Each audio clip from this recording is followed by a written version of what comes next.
what would you say has been the most rewarding aspect of driving such impactful change? Stint that I've had with semiconductors, it is more like orchestrating a symphony. You can have human side into tools as well, so that's really wonderful. I'm an expert. If I continue to be the expert, then I only tend to call the shots. Absolutely wonderful, sir, and there is so much wisdom packed into what you just said, and I could hear the lived experience behind every word.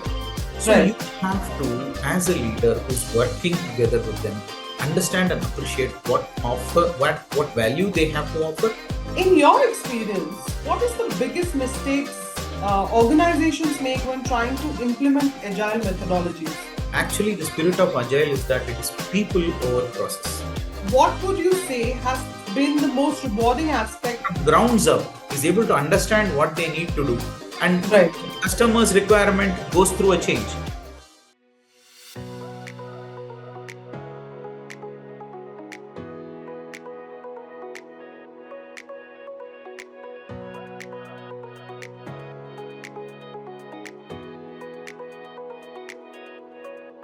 Hello and welcome to FaceTime with Leaders, a podcast by Directors Institute World Council of Directors.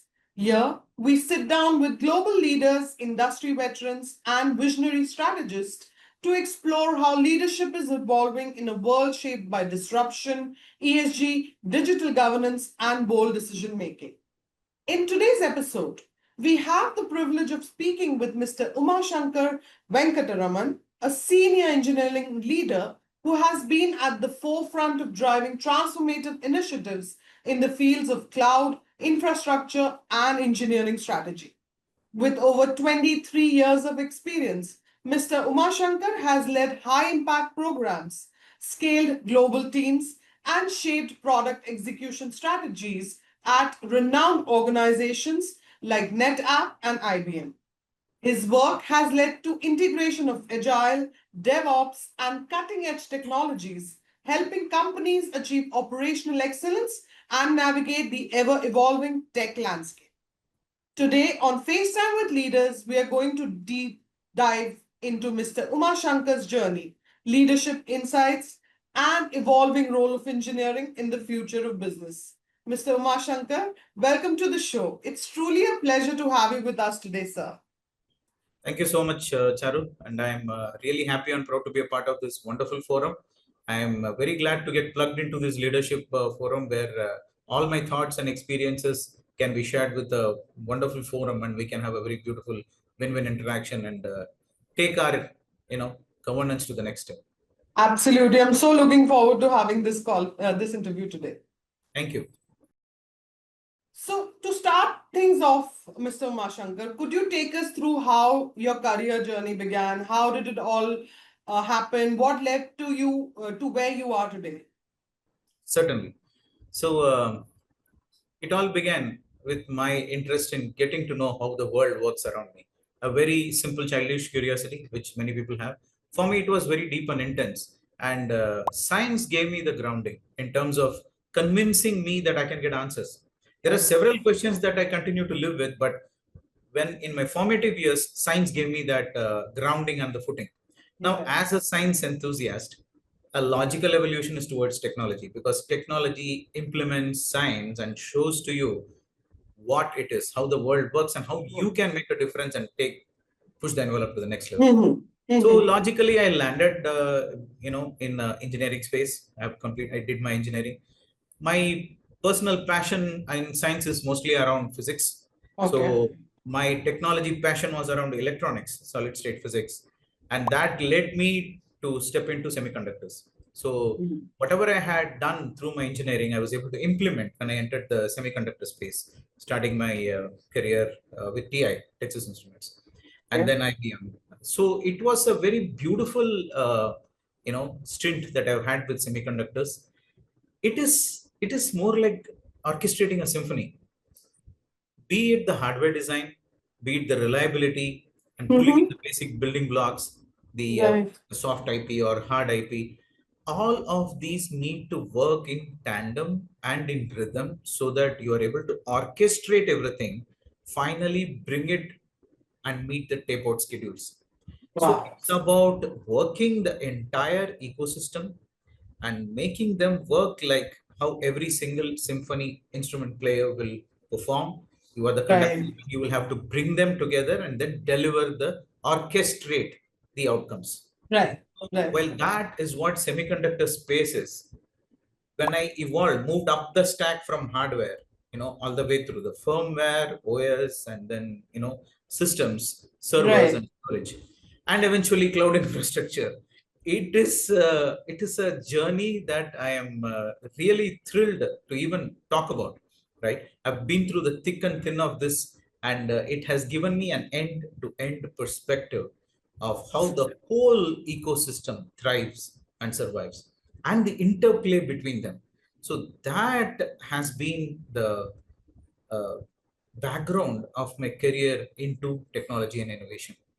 Now, Right. said right, what's unique about semiconductors is that it is more of orchestration. And when I made the switch, it was trading off this orchestration for velocity and resilience, Okay. trading off the orchestration with iterations of Right. delivering functions and feature at a Right. optimal velocity, and then making sure that we are resilient about that. So that is the Right. mindset shift that happened. So it might look like both are different, but in essence there are several commonalities that are there. You have to leverage cross functional efficiencies, Right. have to Right. have flawless coordination, and your execution has to be impeccable with full quality. All of these Right. parameters don't change, they remain the Mhm. same. Now, another commonality is that all of this execution excellence needs to be within the umbrella of a proper roadmap and clarity of the vision. So, with the clarity Absolutely. of vision, married with proper roadmap, you deliver with quality, with the cross-org efficiencies. Then I think we are talking about the same set of success parameters that has helped me while switching Mhm. from one domain to the other. Right. Intent is the same, the outcomes could be different, but it's the same set of success principles that guide you. So that has been my Absolutely. journey, right from semiconductors through cloud, and on the way, several styles I've been able to make use of, wear different hats. So that's the brief about my career. It's so interesting, like that little curiosity you had sowed the seeds of such a wonderful career that you've had, sir, and that's such a grounded and layered journey. What I really liked is how you connected your technical evolution to leadership thinking, and you've truly touched on some pivotal shifts both in mindsets and industry. So thank you for sharing that with us. Thanks for the opportunity. I'm glad. So, Mr. Umashankar, you've led transformative initiatives across organizations like IBM and Netapp, ranging from cloud and engineering operations to cross-functional strategic programs. Reflecting on these experiences, what would you say has been the most rewarding aspect of driving such impactful change? Certainly. So, this is something that every industry leader must carefully adhere to. For example, a couple of instances I can give you. We had to grow a mission, and that mission started with just two people, me and another lead. We Right. had to grow it all the way, incubating around 6 to 7 missions and about 30, 40 people in a product development environment in systems domain. Okay. So Okay. it was a very ambitious goal, and we had to achieve this systematically while Right. building portfolio. We had to primarily build trust. So it was Right. about building the trust while we are aiming to build the portfolio. Right. So it's a very rewarding experience in terms of approaching not only this problem space, but also you have to give more than 100% to such a mission. It's Right. there's no rule book here, there is no guide prescribed, and nobody has all the answers. Absolutely. That is where, when we apply ourselves, bring in our systemic thinking and our strategic thinking, our servant leadership, all of this come together in not only understanding the mission, the technical nature of the problem, and also being able to work with a worldwide ecosystem. It's not just about India, right? You are building a mission, Right. which means that you have Right. a worldwide customer base, a worldwide product offering, and you should be able to connect with people of different culture, mindset, and orientation, bring them all Right. together to incubate these successful missions. Mm-hmm. That was a very big challenge, and Right. we had to travel, we had to meet certain people, we had to have interchange of ideas, and then doing all that, I had to wear several hats. Firstly, I Right. need to be a people person, right? There is a concept called as naked leadership. When you are a naked leader, you are first being honest and truthful, and you are not shy about exposing your vulnerabilities. Now, that Right. builds trust. And when you follow those principles of naked leadership, which is quite known in the industry because it is something that often people go back to when they have to build trust. Along with it Right. comes your servant leadership. Both at one point in time will coincide and intersect. Because as a servant leader, you are not only building trust, but you are also hearing the people out, understanding their perspectives.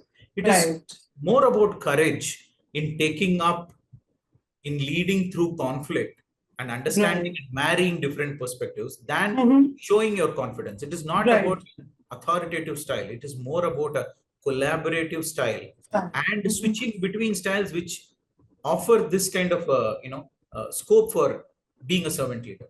You need to be Right. democratic, you also need to be collaborative. At the same time, when you have to bring in transformation, there is a bit of authoritativeness that is necessary. There is no, this is Absolutely. not a science, this is an art.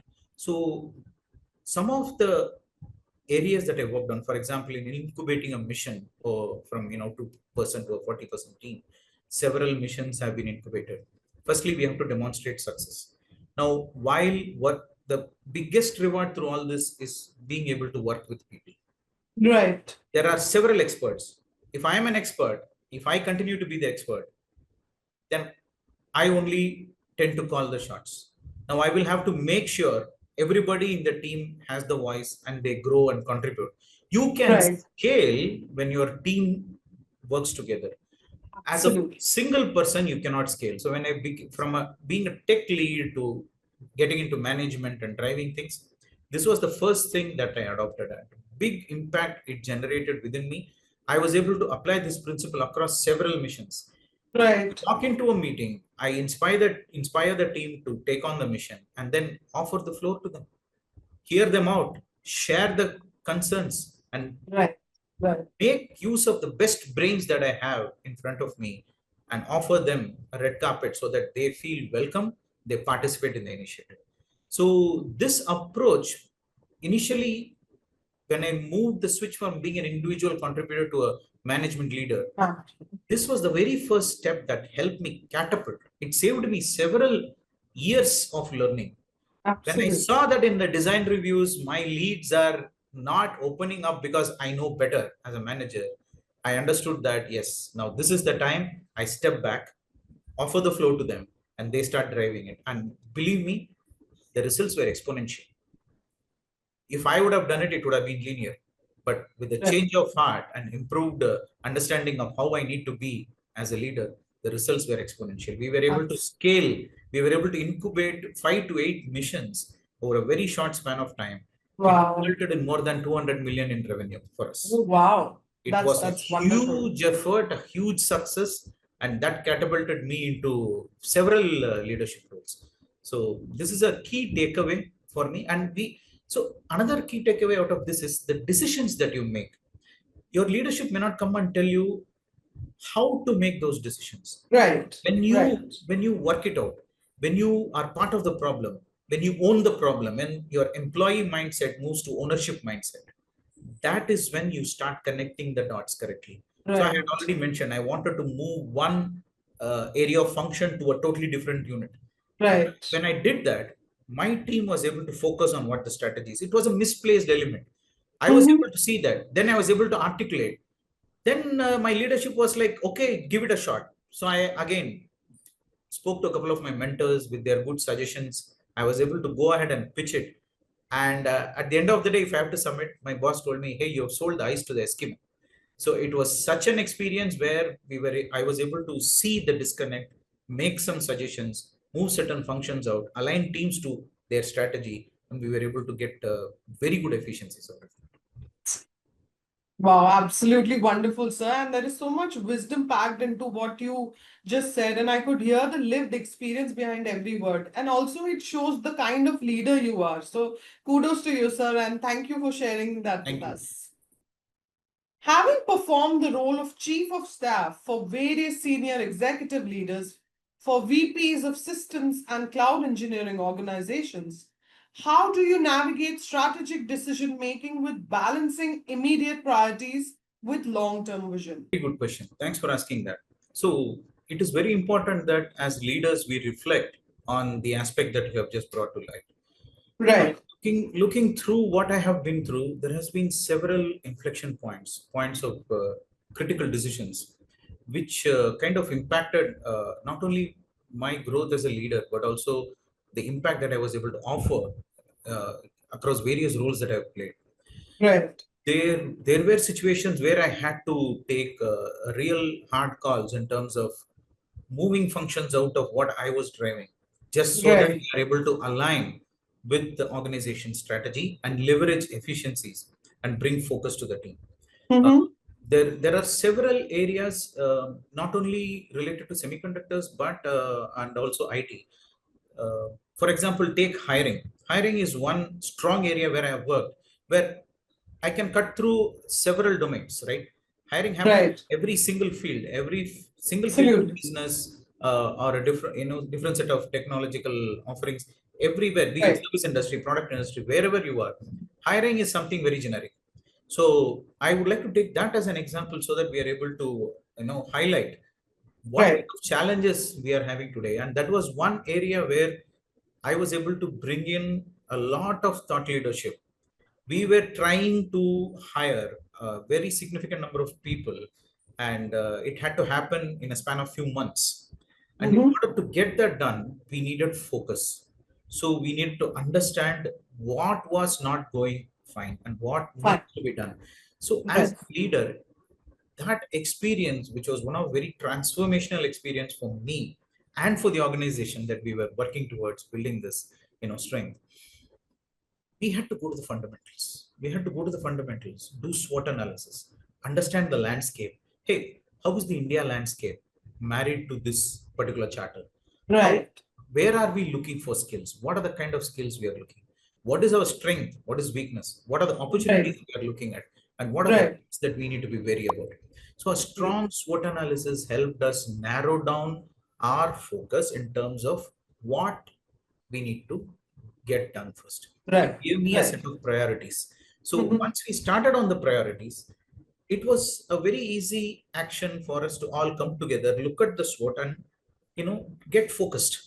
The team, Right. the entire team, the set of people who are in the hiring supply chain and the ecosystem, were able to now focus clearly. Now we have given the team something to focus on. Now, Focus on. yes, and in order to achieve that, we need to bring this value to the team. It's more of servant leadership, and Right. I'm very big on servant leadership, and you might hear more of this term from me, because it is about understanding the fundamentals. It is about mastering that domain in terms of how things work and how the interplay happens across different nodes of that particular activity. Once we Right. were able to establish our SWOT, get our priorities right, then we were able to focus on what kind of profiles we are looking for, helping the people who help us look at the profiles. We were able to Right. work with the supplier ecosystem. We were able to educate them. We were able to give them questionnaires. We were able to do a whole lot of things that would help the Right. increase the quality of incoming profiles. Right. The first point, we were able to increase efficiency. We built a tool. I had hand built a tool just to make sure that we are able to use offline methods to be able to build efficiencies, which means Okay. that I don't have to run from meeting to meeting to make things happen. I get results when I go into a meeting. Everybody comes prepared and they are efficient. So this Right. is a process angle to it. Firstly, understanding the domain through SWOT. Next, bringing in better processes through Right. tailor-made custom tooling. And the next set of steps is to understand the set of players who are involved in it. Now, hiring I took as an example. You can map this to several other functions, Absolutely. right? Absolutely. There are Right. several set of differentiated players who come into the activity stream and then add value, right? So you Right. have to, as a leader who's working together with them, understand and appreciate what value they have to offer, and make it Right. easy for them, help them focus. And Right. we were able to do that with a set of people who were the panel for us. We Right. made panelists' life easy by providing them not only high quality resume, but to focus on those areas where we really need. Now, I want to touch Absolutely. upon something which is very crucial. I think down the line Mm-hmm. we will also have to maybe focus on this because it's very important for India ecosystem. Okay. Hiring is a tactical activity for most of the companies, but Right. it's extremely important to wear a strategic hat when you do that. You are hiring for positions. When you are Right. hiring for positions, you can hire for a specific skill for a short term requirement. But when you wear a strategic hat, you look at how your leadership wants to grow that over a period of time. What is your strategy for the product? What is it Mm-hmm. that you're trying to build? Then Right. the kind of candidates, the kind of pitch you make to the candidates, Mm-hmm. the kind of job descriptions you arrive at will Right. go through a good transformation. You will attract Absolutely. people who have talent, not only with respect to those specific niche skills, but also the certain leadership skills that comes along with it. So you start Right. hiring certain leaders and start building teams around them. Right. It's the Right. strategic aspect that needs to be kept in mind. You Mind. may hire for 10 positions. Hey, but Right. if I hire one leader, I can home grow 9 positions around that leader. Absolutely. So it is not Absolutely. only going to meet my current project needs, it is going to take me forward and build a Right. whole ecosystem around that.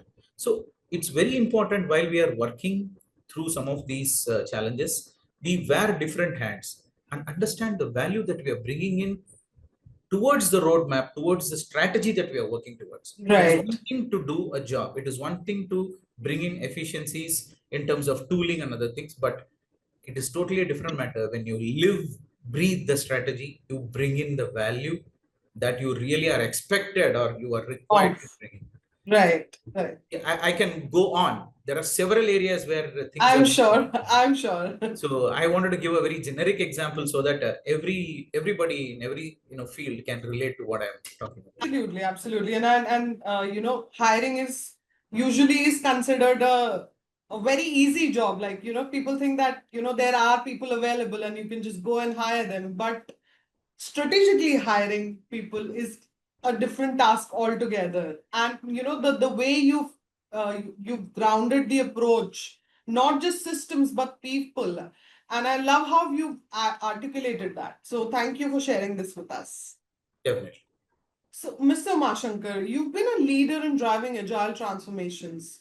In your experience, what is the biggest mistakes organizations make when trying to implement agile methodologies, and how can they avoid it? Sure. That's again a very timely question, I would say. Often we see that many industry leaders who are inspired about agile methodologies, they want to start their teams, on that. They want the teams to get started on it Right. and leverage the, advantages that agile brings. Now, agile, I would say, is a mindset. Many people mistake agile for tools and processes. Actually, the spirit of agile is that it is people over process. Wow. So when you are into agile, you actually work with teams and get them self-empowered. There is a journey of switch from being a regular waterfall model team who, just develops and delivers in terms of having requirements, design, testing. It's a good model. Industry needed Mhm. that. But when the industry started going through a phase of disruption, agile came into picture in order to address the changes in the product service landscape. Okay. You had to be agile to adapt to the change.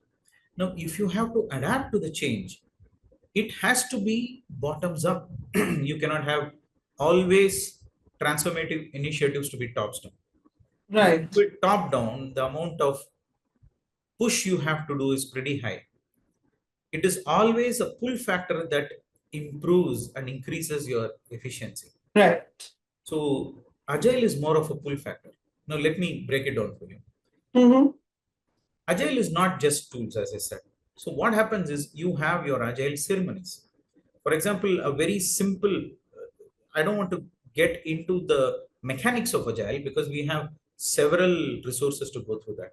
But if you look at the spirit of agile, it is Right. about bringing a big team together and then functionally dividing them into different actionable scrum teams who come together to work on some of the goals which are part of bigger goals. You Right. break down a bigger goal into sub Right. goals, and then Right. you assign some 8 to 9, 7 to 9 member team and call them a scrum team.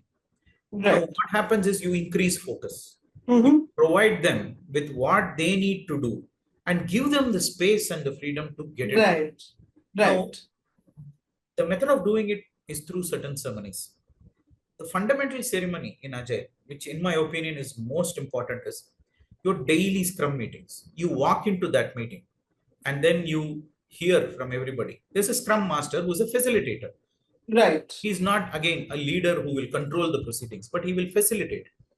He or she, who's a scrum master, will bring in everybody from the scrum team and then give them the floor and say, hey, what have you been able to accomplish till today? Okay. What is it that you would like to do today and tomorrow? And Right. do you have any impediments? Is there something we can do as a team to break your impediments and get you going? Now, Right. it is no more a status meeting. It is no more a project meeting where a manager comes and asks what you have done. It is a set of co-workers coming together in collaboration, understanding the problem, and then trying to break the silos and become self-managed. So Agile Right. is all about self-managed teams. Self. So when they come together and act as a team who is empowered to not only innovate around what they need to do, but also actively work with their stakeholders, bring in customer perspectives. I'm developing a particular module and I would like to do a demo of it to my end customer and work with your product owner, take it back to the customer, take the feedback on the fly while you are developing. Right. What happens through this process that Agile puts forward is your team is fully bought in, their skin is in the game. It's no more a particular leader, one or two people driving results or outcomes. It is the Right. entire Right. team coming together to participate, innovate, understand the customer perspective. So all of these are success principles. You imbibe them into the team, you embed them Right. in the team, and team Mm-hmm. from grounds up is able to understand what they need to do, and Right. the customer's requirement goes through a change. No requirement is consistent It's nowadays same. because the entire Absolutely. landscape is evolving, so the requirements Absolutely. will have to go through changes. When Right. that happens, you now have an agile team who Team. tracks that. This is the spirit of agile we are talking about now. Mm. This is something that every leader must understand. We were able to innovate just with tools. We had made use of simple tools for agile and made sure that the team is able to draw value out of it just by implementing the spirit of agile. It is Right. people over process. It's no more process bureaucracy. You will have to measure trust, not just velocity. Yeah. When you measure trust, then the quality of the outcome grows. Velocity is a very good indicator, but it's Mm-hmm. very bad as a target. There is a Goodhart's law that says whatever is measured seems to improve. Right? You get Wow. you get what I'm saying, right? Yes. Organizations make these mistakes. They want agile. If you don't understand the spirit of agile, throw them several tools, ask them, put them through several agile trainings. Hey, are you doing all these ceremonies? Are you doing backlog scrubbing? Are you doing every 15 days once a demo? Right. People force fit agile for agile's sake. What Mm-hmm. happens at that point in time? Mm-hmm. Instead of having reasonable period of your your scrum period, your sprints last longer just because you don't know how to break, just because you're Right. forced to adopt agile. You Mm-hmm. may even have very long sprints that entirely it becomes a waterfall within agile. So there are several flavors. One extreme is to do this. The other extreme is to kind of keep changing everything every now and then have a 2-day sprint. I mean, people have force-fitted agile the way they deem fit. So there is Right. one extreme to the other and all the shades in between. The whole idea of agile is to be able to empower the teams. It is people over process. It's not no process. It is people over process. Over process. So you are able to adapt to the changing requirements and you are able to build value and innovate, right? Right. So Right. the team has the ownership. So you drive change from grounds up. It's not tops down, which means that you have a self-managed team which is able to adapt itself, work with the stakeholders, know the mission, and trace. It's like a heat-seeking missile. It's able to trace the target very closely. That is agility, right? That's Right. agility. Right. So when we understand this, you stop making all the mistakes that you make. You make use of the tools, you make use of the process in a manner in which agile is actually helping you. We were able to innovate around the tools, we were able to create dashboards, and we were able to share. I have personally hand coded dashboards. This is just to make sure that it is not metrics for the sake of metrics. Hey, this metric makes sense for my project. I'm going to make it available through a dashboard so that 24/7 I have real time update. I don't need a meeting to know what's happening. I have empowered the teams to go put it whenever. So I'm out. My work-life balance is important for me. I'm an employee who is having certain challenges. During the day, I have to go attend to some relative in the hospital, come back in the evening, work till 2 a.m. And then I will put my update there. The next day morning, when the Scrum meeting happens, the person who worked through the day also has the update. The person who worked through the night also has the update. Right. What have I done? I have been a servant leader. I've created tools and processes which people with differing, requirements can also work together and make it happen. Hey, I need not work during your time because I'm situated on the other side of the world. Exactly. I'm in US. I'm in Europe. We had several different, geographies working together.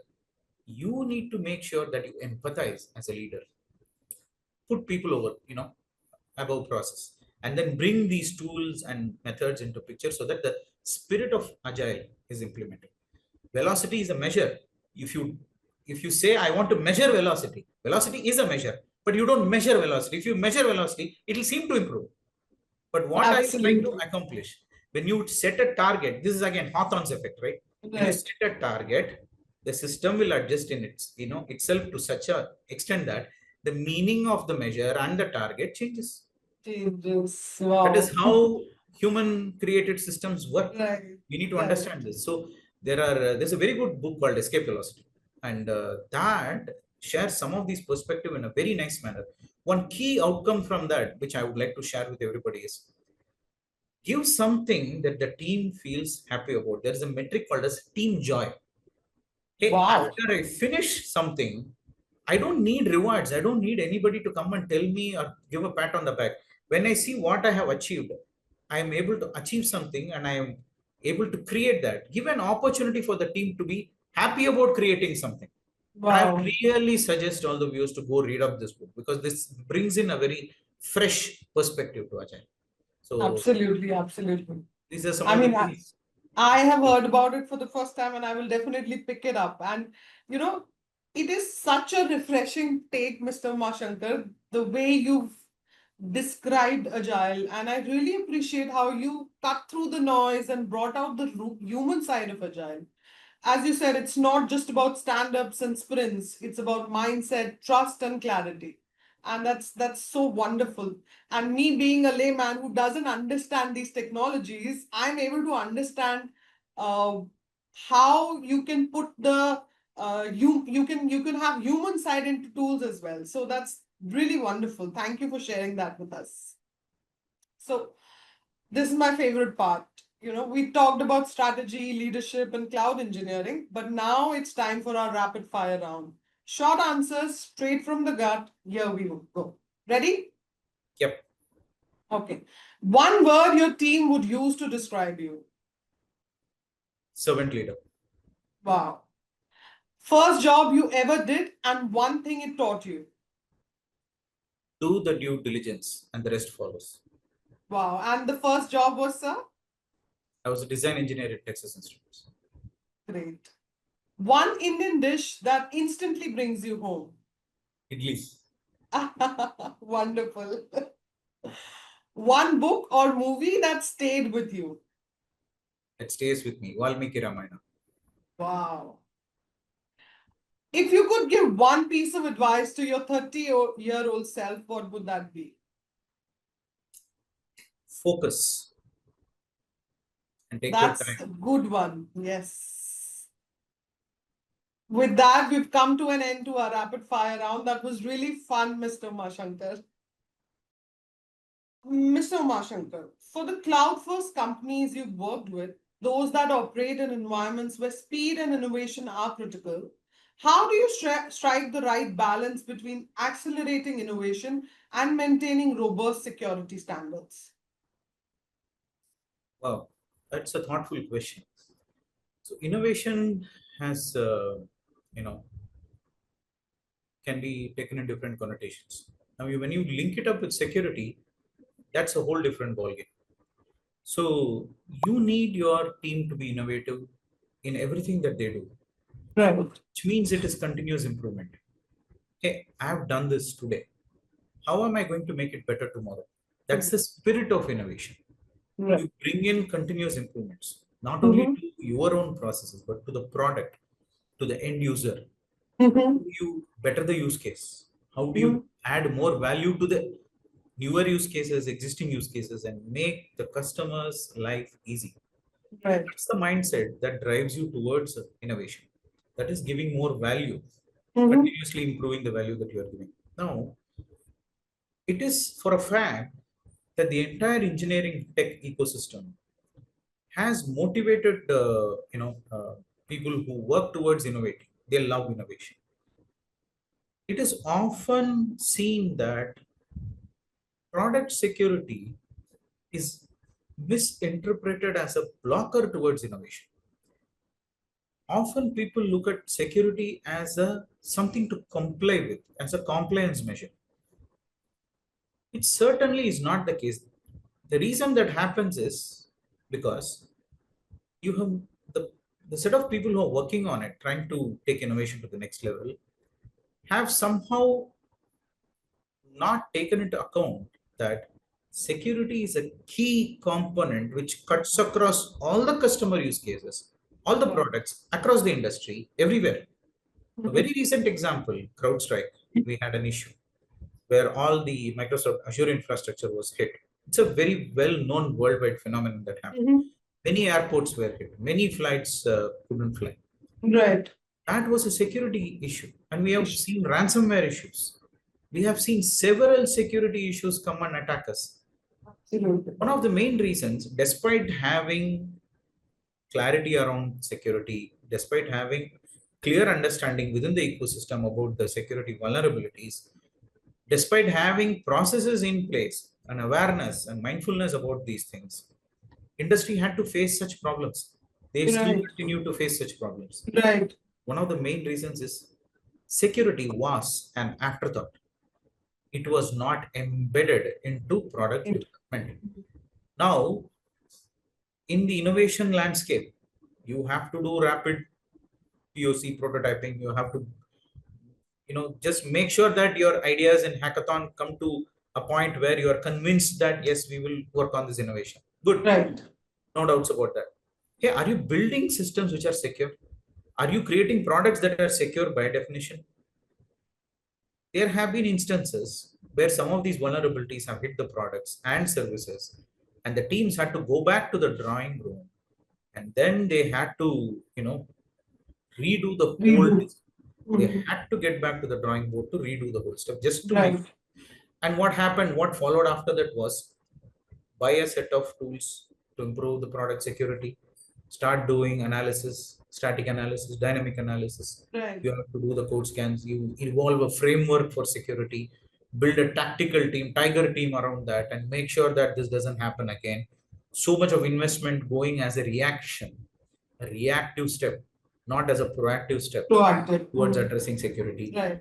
Right. So stall the development for months or if not weeks, and keep everything aside, all hands on deck, address security. Right. Customer, the biggest part of security is, see, today in the industry, innovation is not pure science research, right? It is innovation for the sake of the customer. So we are talking innovation within the bounds of our roadmap, product roadmap, that has to meet the GTM goals. It is for the sake of the customer. It's a customer oriented innovation. Now, if the customer loses trust because of security, your innovation is baseless. So it becomes extremely important that you have to have the security mindset while you are doing your innovation and development. Innovation. It is like having a guardrail. Hey, I love to drive a race car. That doesn't mean I don't honor the traffic lights. It's for your own safety and for safety of everyone else Right. who's dependent on you. So you need to have secure code reviews. You need to have the right tools to analyze your code, whether it has vulnerabilities. You will have to make sure that every vulnerability that is published out there is not occurring within your product. You will have to get proactive about all the aspects of security, understand the security framework, and if required, engage ethical hackers to break your product and see if it can be broken. Broken. Have to, you will have to go the whole length. You have to go beyond and above just to make sure that the trust the customer places on you and your product, you live up to it. So security is extremely important. In my roles, I've played several leadership roles in terms of marrying this security mindset to the development teams. So there are frameworks. So I have personally implemented, worked with the ecosystem players, and made sure security processes are implemented during the development. And it's not just that the leadership looks at some report and that signs off that report. Right. You understand the implication of it. If it is not done, how it is going to affect us. What is our maturity in the framework of security? Get a figure of merit out of it. Grade the org's maturity on that and say that, hey, out of 10, where am I? Out of 100, where am I? So over a period of time, get the org over that maturity. Evolve frameworks, evolve methodologies, evolve process to make sure that your security first mindset, your preventive and proactive approach is translated into daily workable products. So that is where I've been able to impact. And as leaders who are playing significant roles working with the C-suite, it's extremely important to not just bring in efficiencies in execution, but understand the intent, ingest the strategy, assimilate it, and then translate that into a workable solution for your organization to reap these rewards, right? Nobody teaches you how to do security. Security, you react, but for you to prevent, see, what I have done might have prevented several security issues, but we don't mention that. One security issue that hits you, then the reputation is gone, the trust is broken. Right. So it is always better to invest in prevention than a cure. Than reaction. Yes. Wow, that is such a level-headed perspective, Mr. Umashankar. And I really appreciate how you reframe security, not as a compliance chore, but as a core part of modern engineering culture. And the example you gave really brings it home. So thank you for sharing that thought with us. So, Mr. Umashankar, you've recently joined the Directors Institute. What motivated you to take that step, and how has the experience added to your leadership journey so far? That's a very apt question again. To put it in a nutshell, right? My thirst for governance has taken me to that institute.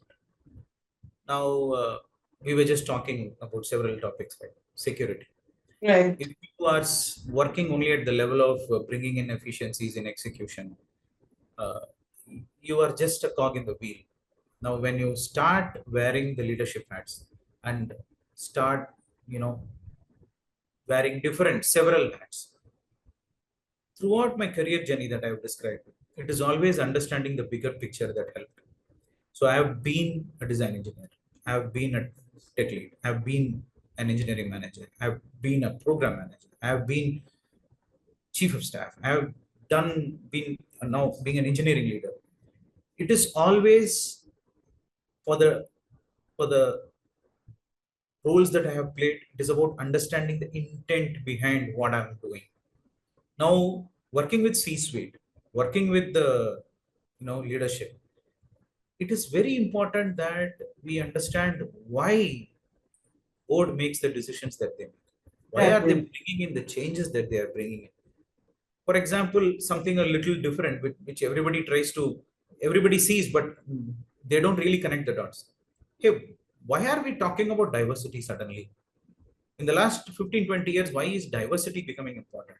Hey, why am I reaching out? Hey, why is CSR coming into picture? Hey, what am I actually trying to do? Is it really helping my product goals? There's an aspect of ESG which nobody has consciously, put into people's mindset, right? Now, as a leader, it is very important. See, when you grow to become a leader, it's a process. You don't become a leader because you get promoted, right? Overnight, your leadership doesn't mature. It grows. The leadership grows in you. You become leader over a period of time. So when you grow, it has always been about understanding, getting more of your skin into the game, right? Hey, why am I doing what am I doing? If I am an agile, team member, I have to be self-managed, and I understand what my customer wants, and I'm growing up to it. So I understand the big picture. I understand what I'm delivering towards. Having come through this entire journey, now I would say the boardroom exposure is not just for the CXOs. Engineering leaders have to understand that only, and that is expected. It is a need today. You will have to understand why your organization is giving you the set of strategy, goals, roadmaps, why these decisions are being made, and where they want you to be. So you are now not just an engineering leader, but also you have to wear that hat, and you have to also be a thought leader, right? You have to be the change agent. So leaders grow from within the organization. If they have to grow from within the organization, you have to incubate that kind of leadership. So for me, the next logical step is to be able to understand the overarching governance that is coming into picture. Hey, why my board is deciding to take these decisions to build investor relation or preserve their interests. So logically, I am taken to the next level. It is, I would say, my next step in evolution. I will have to understand that bigger, wear the bigger hat, and in order to appreciate the set of actions that the leaders are taking across the industry, not just my company. The entire ecosystem is working together. See, the best part is throughout my journey from semiconductors to all the way up to cloud, right? And now AI and whatnot. There is a strong interplay between all of this. One influences the other. It's a small world. So all leaders, though they drive different parts of the machinery, right? They are all united in their thinking, because at the end of the day, we are serving a human population. So as a leader, you mature, you arrive at that, umbrella, so that you are now able to have that confluence of your thinking and understand where everything comes together. I would say it's a culmination. You will have to mature as a leader from grounds up, and it culminates to this point. And what I am getting out of Directors Institute is nothing short of timely, nothing short of excellent, because it's a package which is now given to me at the right time. And I am happy that I went through and I, picked and chose Directors Institute to partner with, because the set of people whom I'm working with, and I'm not overemphasizing, right? It's very apt that I say that they are very professional. They have done their due diligence. They have prepared the material. They have given us the right footing. They are connecting us to the right set of people and the ecosystem and the learning framework. And they are connecting us to professionals who are doing the work on a daily basis. If I am a person from the industry who's active, thriving, and wants to grow and connect to an ecosystem of similar, like-minded people, you can imagine the value that Directors Institute is bringing to me and to several other professionals like me. So this will, amplify the effect. It's going to make it exponential. So I'm very excited. It's almost like I'm new in my career again, and I want to get myself launched into this so that I'm able to be the leader that I wanted my leaders to be. Right. Wow, that is such a wonderful feedback, sir. And what really struck me was how you framed this not just as a professional step, but also as a mindset evolution. And also something that is so inspiring to me is that you've had such a great, such a vast experience, such an extensive experience, but you're still open to learn new things and, get that It's a knowledge. must. So, It is a must. If you have to absolutely. remain young, if you have to stay to the point, you have to contribute to the industry. If you have to be there where rubber meets the road, you have to continuously reinvent and reinvent. Absolutely. That is really inspiring, sir. And I wish you all the best in, Thank you so much. your goals that you have desired for yourself. I hope you achieve them successfully. Thank you so much. Thanks a lot. So, Mr. Umashankar, thank you so much for sharing your experiences, insights, and leadership wisdom with us today. From cloud strategy to agile transformations, and now your journey with Directors Institute. It's been an enriching conversation.